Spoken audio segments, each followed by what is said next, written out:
안녕하세요. 맥케니 지혜투자클럽입니다. 셀트리온, 베그젤마가 이제 국내 출시 관련되는 부분 기사가 나왔죠. 자, 장중에 주가는 18만원대 좀 해보겠습니다만, 내일의 주가 투자 전략은 좀 어떻게 가져야 될지 한번 살펴보도록 하겠습니다. 자, 베그젤마는 이제 올해 빠르게 이제 유럽에서 허가도 받았고, 국내, 일본, 미국까지 이제 허가를 받으면서 이 셀트리온 입장에서는 이제 실적단에 영향을 좀 줄 수 있는 어떤 부분이 있죠. 그래서 국내에서는 이 부분 관련해서 이제 셀트리온 제약이 이제 베그젤마 관련되는 이제 출시 관련되는 부분에 대한 기사가 좀 나왔습니다. 국내 이 판매 절차에 돌입한다. 본래 이제 셀트리온 제약이 뭐 케미칼 위주의 부분에서 근데 이제 최근에는 이제 매출이 이 바이오 시밀러 관련되는 부분까지도 이제 비중이 높아지면서 전반적으로 셀트리온 제약의 실적들이 계속 이제 꾸준히 좋아지고 있죠. 그래서 8월 달에 EMA에서 품목 허가를 하고 영국, 일본, 미국, 한국까지 이제 판매 허가를 획득을 했죠.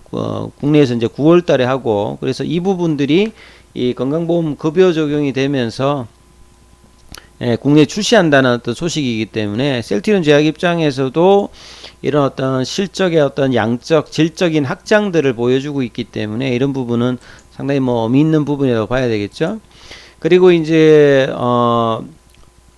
그 장전에 나왔던 기사인데요. 내년에 미국의 바이오 큰장 선다. 사실은 이제 올해 그 시장이 좀 안 좋아졌을 때도 에너지 섹터와 이 바이오 섹터들은 미국에서는 주도주 형태의 흐름으로 꼿꼿했습니다. 사실 이제 국내에서는 이 바이오주가 8월 달에 사실 좀 반등을 하면서 셀트리온도 그 당시 이제 21만 5천원까지 올라가면서 하반기에 바이오주가 이제 이 반등의 선봉이 좀 설 것이다. 이런 어떤 기대감이 많았습니다만 이 8월 말에 잭슨홀 미팅에서 제롬 파월 연준 의장이 물가를 잡기 위해서 긴축의 강도는 여전할 것이다. 이런 것 때문에 이제 성장주가 이제 직접적인 영향을 받으면서 급락을 다시 했죠. 그리고 난 다음에 이제 9월달, 10월달 16만원대 락바텀 가격을 형성하면서 외국인들이라든지 기관들 매수를 하면서 다시 19만 4천원대까지 올라왔다가 3분기 실적도 나쁘지 않았는데 다시 또 이제 좀 주춤을 하다가 11월달 이후에 이제 나머지 종목들은 좀 반등을 좀 했죠. 근데 셀트리온은 여전히 주가 흐름들이 강하지 못한 흐름에서 2주 전에 이제 음봉을 맞고 다시 또 이제 거의 또 17만원 부근까지 내려갔다가 오늘 또 장중엔 또 18만원을 일단 회복을 하면서 그래도 세지는 못해요. 여전히 좀 차트상으로는 좀 뭐 강하지는 못합니다만 내년도가 사실은 이제 램시마가 2013년도에 EMA에서 승인받으면서 항체치료제로 시발을 열었던 근데 본격적인 부분은 2015년도에 이제 유럽 시장에서 점유율이 올라가면서 주가도 이제 그 당시 좀 많이 올랐는데요. 또 한 번에 이제 바이오 시밀러가 큰 장이 오는 게 사실은 이제 미국 장에서 휴미라뿐만 아니라 뭐 아일리아라든지 프롤리아라든지 이런 어떤 이제 새로운 어떤 이제 바이오시밀러의 어떤 제품들이 나오기 때문에 이게 이제 굉장히 이제 바이오시밀러 업체에서는 중요한 어떤 모멘텀이 됩니다. 특히나 이제 휴미라 같은 경우에는 10여 년 이상 이제 넘버원 의약품의 매출을 거두었고요. 미국에서만 무려 이제 21조니까요. 여기에서 이제 뭐 10개 이상의 제품들이 퍼스트 무브가 나온다 하더라도 지금 후발주자들이 6개월 이내 대부분 들어오기 때문에 이 점유율 관련되는 치열한 어떤 경쟁이 예상이 되는데 이 중에서 이제 적정한 수준의 어떤 이제 시장 점유율을 한다라고 하면 그 셀트리온 입장에서 보면 이제 뭐 그 매출이 당연히 이제 증가될 수 있는 어떤 굉장히 모멘텀의 어떤 부분들이 있을 수 있는 부분이죠. 그렇기 때문에 휴미라가 사실은 이제 2016년에 이미 이제 물질 특허는 종료가 되었습니다만 대부분 오리지널사들이 에버그린 전략을 취하기 때문에 기타 뭐 제형이라든지 후속 특허를 등록을 해가지고 적극적으로 방어를 합니다. 그러니까 이제 바이오시밀러 입장에서는 이런 것 때문에 이제 이 소송이라든지 그 다음에 이제 원만한 합의를 하면서 이 오리지널 이제 바이오 약품사와 하면서 이제 출시 시점을 이제 조절을 하는데요. 그래서 이제 셀트리온 같은 경우는 이제 내년에 7월달 이후에 시장에 나올 수 있죠. 그래서 다음 달에 이 휴미라 관련되는 유플라이마의 미국 이제 FDA 승인이 결정될 수 있는 가능성이 좀 높죠. 그리고 이제 램시마 SC 같은 경우에도 이 삼상에 관련되는 유효성이라든지 이런 부분에서 이제 결과가 좋았기 때문에 다음 달에 이제 연내에 FDA 허가 신청 관련되는 모멘텀이 있지요. 그래서 이런 부분들을 본다라고 하면 모멘텀은 이제 실적 부분과 그 다음에 이제 신규 모멘텀이 있는 상태이기 때문에 주가가 빨리 안 가서 그렇지 굉장히 이제 기관들 같은 경우에는 셀트리온을 이 바이오 쪽에서는 탑픽으로 계속 뽑으면서 목표가가 센 쪽은 신한 쪽에서는 29만원대까지 지금 목표가를 올려놓고 있는 상태입니다.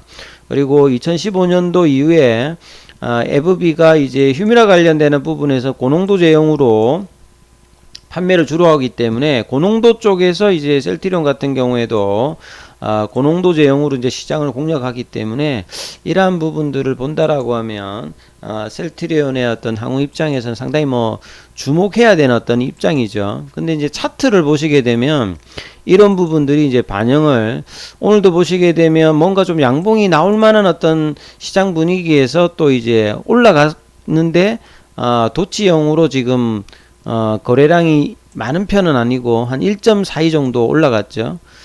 그래서 이제 17만 8,500원 장중에 분봉상으로 보게 되면 18만 500원 정도까지 올라갔다가 18만원대를 안착을 못했습니다. 제가 이제 계속 이제 말씀드렸던 10월달 이후에 주가가 이 볼린저 밴드를 태깅할 때 이게 이제 추세가 확장이 되는 어떤 부분인데 요게 이제 유지가 되고 지켜져야 주가가 이제 탄력을 받는데 그 뒤에 이제 이 연봉을 맞으면서 또 이렇게 내려와 버렸거든요. 그래서 차트상으로는 이제 가격선에서는 18만 5천원 그리고 조금 위에 구간이 19만 2천원이거든요. 그러니까 요 이제 7천원대 구간에 들어가면서 주가가 이제 안 내려가면서 버틴겨야 이 라운드 넘버 가격인 20만원대로 올라가는 모양을 가죠. 그러니까 이 모양이 빨리 안 나올 때는 계속 이제 시간을 경과하고 이런 흐름들을 보여주는데요. 사실 이럴 필요가 없는 게 주봉상으로 이미 다 만들어 놨습니다. 올해 전반적으로 해가지고 차트상으로는 이런 인버티드 헤드 앤 숄드 그러니까 전형적인 바닥 패턴을 만들어 버려놨거든요. 그리고 이제 넥라인을 돌파하면 주가가 이제 추세적으로 갈 수 있는 부분인데 계속 이제 거래량이 좀 작으면서 이 부분을 돌파를 못하는 거죠. 이게 이제 보유자 입장에서는 굉장히 이제 피로도가 쌓여 있는 부분들인데 월봉상으로도 8월 달에 이제 추세 전환을 하고 난 다음에 8월, 9월, 10월, 11월, 12월 5개월 동안 주가가 이때 이제 21만 5천원까지 가고 난 다음에 계속 이제 플랫형으로 가고 있으니까 굉장히 좀 이제 답답한 흐름을 보여주고 있는 거죠. 물론 이제 2017년이나 2020년도에 이런 모멘텀으로 못 간다 하더라도 2015년도에 이렇게 바뀌었을 때도 일단 올리고 난 다음에 플랫형 다시 올리고 이렇게 계단식으로 상승했는데 지금은 올리고 난 다음에 다시 내려가서 옆으로 가고 있으니까 상당히 이전의 어떤 흐름하고 좀 다른 흐름들을 주가를 형성을 하고 있는 게 지금 계속 나타나고 있거든요. 이런 부분들이 결과적으로 보면 가장 큰 원인을 본다면 거래량이 부진입니다. 이전하고 다른 것이 장기적인 어떤 흐름에서도 이때 어떤 거래량의 어떤 이 부분을 본다면 올해의 거래량은 굉장히 지금 약한 거죠. 그래서 이제 시장의 어떤 하락하고 난 다음에 소외 현상의 이 수급 부분들이 해소가 이제 되는 지점이 딱 나올 때 본격적인 어떤 상승이 나올 건데요. 오늘 보시게 되면 또 좀 아쉬운 부분들이 이렇게 좀 뭔가 올라갈 수 있는 부분에 딱 외국인이 던집니다. 그러니까 이제 밑에서는 좀 모아놓고 올라가면 던지고 이렇게 잡매매를 계속 이제 외국인들이 좀 진행을 하고 있기 때문에 계속 플랫형으로 박스권으로 만들어 놓고 이제 밑에서는 매집 올라가면 팔고 밑에서는 다시 매집 요런 식의 어떤 짧은 어떤 이제 매매를 엮어서 이제 수급이 형성되고 있으니까 추세적으로 못 가는 흐름들이 계속 나오고 있는 거죠. 그래서 이런 부분이 사실 굉장히 좀 아쉽습니다. 개인들은 이제 3일 연속으로 매도했고요. 그래서 이제 단기적으로 내일이 이제 주간 단위로는 이제 주말 앞두고 마지막이었기 때문에요. 자, 이 21선 부근을 조금 넘어가는 흐름이 나와서 이 18만 5천 원대 흐름들 요 위로 올라가야 12월달 이제 연말까지 본다면 이 20만 원대를 조금 이제 안착을 시켜 놓고 내년도에 이제 전체적으로 요 가격 위에서 이 가격을 만들면 제가 이제 인버티드 헤드행 숄드를 넥라인을 좀 넘어가는 어떤 흐름이기 때문에 추세적으로는 이제 그러면 이제 25만 원에서 30만 원의 흐름들이 나올 수 있는 어떤 흐름으로 이제 바뀌는 거죠. 이 흐름을 가는데 굉장히 시간은 좀 많이 걸리고 있습니다만 이 실적이 나쁘지 않고 신규 모멘텀이 있는 상태에서 이게 뭐 계속 이렇게 밑에 있을 상황은 아니라고 보여져요. 그래서 이런 부분들이 이제 나타날 수 있는 어떤 그 계기가 만들 수 있는 봉들을 형성하는 게 이제 12월 달에는 굉장히 좀 중요하니까 이 부분 좀 참조하시면서 흐름들을 한번 파악해 보시기 바라겠습니다. 여기까지 하겠습니다.